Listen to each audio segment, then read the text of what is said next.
Hello friends, welcome to the my YouTube channel. તો આજે આપણે ટેસ્ટી એવી ફરાળમાં ચાલે તેવી સૂકી ભાજી બનાવીશું। તો વિડીયો ચાલુ કરતાં પહેલાં જો તમે મારી ચેનલ સબસ્ક્રાઈબ ના કરી હોય તો ફટાફટથી જઈને નીચે આપેલા બેલ આઇકન પર ક્લિક કરો અને મારી ચેનલને સબસ્ક્રાઈબ કરો।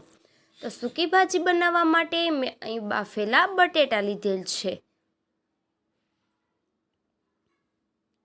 તો હવે આપણે બટેટાની છાલ ઉતારીને તેને રેડી કરીશું। તો એક પછી એક એમ બધા જ બટેટાની છાલ ઉતારીને આપણે તૈયાર કરીશું। તો હવે આપણા બધા જ બટેટાની છાલ ઉતારાઈને રેડી થઈ ગયા છે। તો હવે આપણે તેના ટુકડા કરીને રેડી કરીશું। તો અહીં મીડિયમ સાઇઝના ટુકડા કરવાના છે।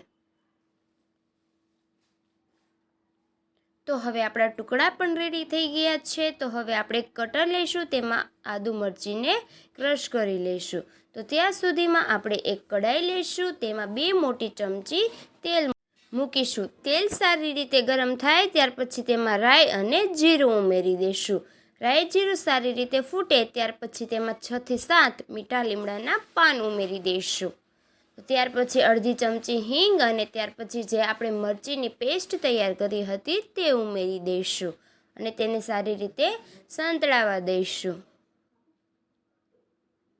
તો હવે આપણે જે બોઇલ કરેલા બટેટા રાખ્યા છે તે ઉમેરી દઈશું।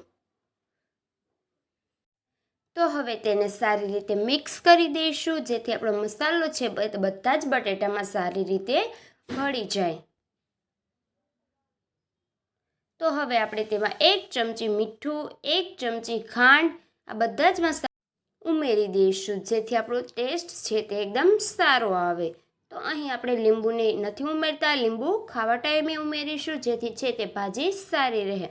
તો હવે આપણે તેમાં લીલા ધાણા ઉમેરી દઈશું અને તેને સારી રીતે મિક્સ કરી દઈશું।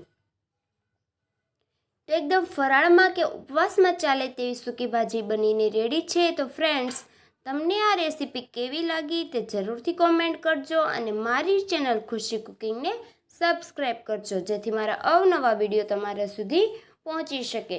તો અવનવી રેસીપી જોવા માટે મારી ચેનલને સબસ્ક્રાઈબ કરો।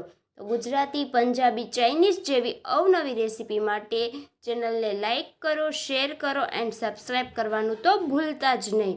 તો ફટાફટથી જઈને કોમેન્ટ કરો કે તમને આ કેવી લાગી। Thank you for watching my